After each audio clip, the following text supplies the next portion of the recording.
Hi friends, welcome back to our channel. ఎలా ఉన్నారు friends? అందరూ బాగున్నారు ఫ్రెండ్స్? నేనైతే బాగున్నాను. మీరు బాగుండాలని అయితే మనస్ఫూర్తిగా కోరుకుంటున్నాను. అందరికీ good morning and good afternoon అండి. ఈరోజు వీడియో వచ్చి ఇక్కడ నేను పారం కోడి చికెన్ ఫ్రై చేశానండి. చాలా సింపుల్గా బ్యాచిలర్స్ కూడా చాలా ఈజీగా చేసుకునే మెథడ్లో అయితే నేను చూపిస్తూ ఉన్నాను. ఇక్కడ చికెన్ ఫ్రై చాలా బాగుంటుందండి. వచ్చి నాటుకోడి చికెన్ లాగా ఉంటుంది. ఈ చికెన్ వచ్చి కర్రీ కన్నా ఫ్రై చాలా బాగుంటుందండి. మంచి టేస్టీగా గ్రేవీ వచ్చేలాగా ఇలా ప్రిపేర్ చేసుకుంటే వేడి వేడి రైస్లోకి కానీ చపాతీలోకి కానీ చాలా బాగుంటుందండి. చికెన్ ఫ్రై మనకి సూపర్ ఉంటుందండి. పారం కూడా చికెన్ ఫ్రై మీరైతే ఎప్పుడైనా ట్రై చేశారా? ట్రై చేయకపోతే ఒకసారి ట్రై చేయండి ఖచ్చితంగా. వీడియో అయితే లాస్ట్ వరకు స్కిప్ చేయకుండా నేనైతే ఎలా చేస్తానో చూడండి ఫ్రెండ్స్. ఇక్కడైతే ఒక కోడిని అయితే కొట్టించుకొచ్చారు. నేను ఇక్కడైతే మొత్తాన్ని కూడా నేను ఫ్రై చేసేస్తున్నానండి. కర్రీ కన్నా ఇది చికెన్ ఫ్రై బాగుంటుంది. దీన్నైతే ఒక 3-4 టైమ్స్ నిమ్మకాయ ఉప్పు వేసుకొని మనకి నీచు స్మెల్ రాకుండా చక్కగా ఒక 4-5 టైమ్స్ అయితే నీట్గా క్లీన్ చేసుకోవాలి. క్లీన్ చేసుకున్న తర్వాత ఈ చికెన్ వచ్చి మనకి కొంచెం గట్టిగా, అంటే నాటుకోడి చికెన్ మనం ఎలా కుక్కర్లో వండుకుంటామో దీన్ని కూడా అలాగే కుక్కర్లోనే మనం ప్రిపేర్ చేసుకోవాలండి. ఇక్కడ నేనైతే మొత్తం చికెన్ అంతా కూడా కుక్కర్లో అయితే వేసేసుకుంటున్నాను.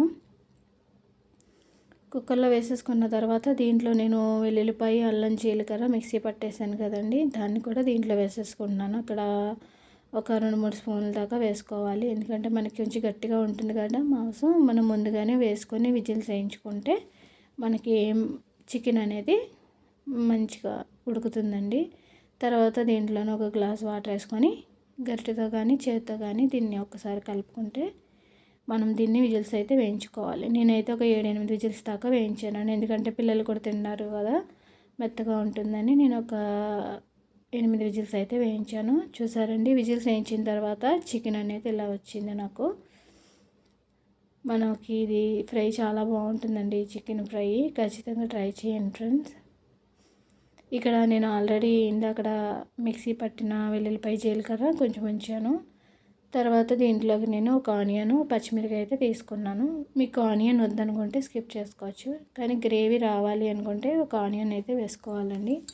ఒక పెద్ద సైజు ఆనియన్ అయితే ఇక్కడ నేను యూజ్ చేస్తున్నాను. తర్వాత కర్రీకి సరిపడా ఆయిల్ వేసుకొని, ఆయిల్ వేడైన తర్వాత ఆనియన్, పచ్చిమిర్చి 2 మిక్స్ చేసుకొని దీంట్లో వేసుకోవాలి. ఇక్కడ నేను ఆనియన్స్ కొంచెం త్వరగా మగ్గుతాయి కాబట్టి దీంట్లో నేను టేస్ట్కి సరిపడా ఉప్పు, కొంచెం పసుపు అయితే వేసుకుంటున్నాను. వేసుకున్న తర్వాత ఒకసారి అయితే కలుపుకొని మీడియం సైజులో పెట్టుకుంటే మనకి ఉల్లిపాయ అనేది కొంచెం త్వరగా మగ్గుతుంది. సిమ్లీలో అంటే కొంచెం టైం ఎక్కువ తీసుకుంటుంది కాబట్టి హై ఫ్లేమ్లో కానీ మీడియం సైజులో పెట్టుకొని మనం ఇక్కడ చేసుకోవడమేనండి. తర్వాత ఇది కొంచెం ఫ్రై అయిన తర్వాత మనం దీంట్లోనూ ఆల్రెడీ విజిల్స్ వేయించాం కదండి, ఆ చికెన్ని వాటర్తో పలంగానే వేసేసుకోవాలి. ఎందుకంటే మనం విజిల్స్ వేయించినా కూడా ఈ చికెన్ అనేది కొంచెం గట్టిగానే ఉంటుంది. ఆ వాటర్లో ఇది ఉడికితేనే మనకి ఫ్రై అనేది గ్రేవీ వస్తుంది, ముక్క అనేది చక్కగా మెత్తగా ఉడుకుతుందండి. తర్వాత నెక్స్ట్ దీంట్లో నేను కారం, ధనియాల పొడి, చికెన్ మసాలా వేసాను.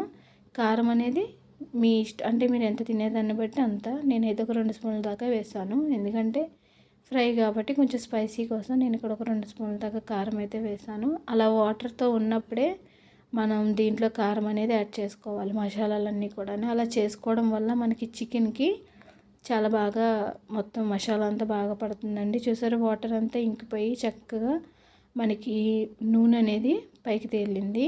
తర్వాత మనం దీంట్లో కొంచెం కొత్తిమీర కానీ కరివేపాకు వేసుకొని మనం సిమ్లీలో పెట్టుకొని ఫ్రై చేసుకుంటే బాగుంటుంది. లాస్ట్లో ఇంకా 2 మినిట్స్లో దింపేస్తామనగా దీంట్లో నేను వెల్లుల్లిపాయ కొంచెం దంచుకొని వేసుకున్నాను. ఎందుకంటే దాని ఫ్లేవర్ చాలా బాగుంటుందండి. లాస్ట్లో అలా వెల్లుల్లిపాయ వేసుకుంటే అసలు చికెన్ ఫ్రై తినడానికి అసలు చాలా సూపర్గా ఉంటుందండి. ఒక్కసారి అయితే మనకి కింద అడుగట్టకుండా మనమైతే దీన్ని అయితే కదుపుకుంటూ ఉండాలి.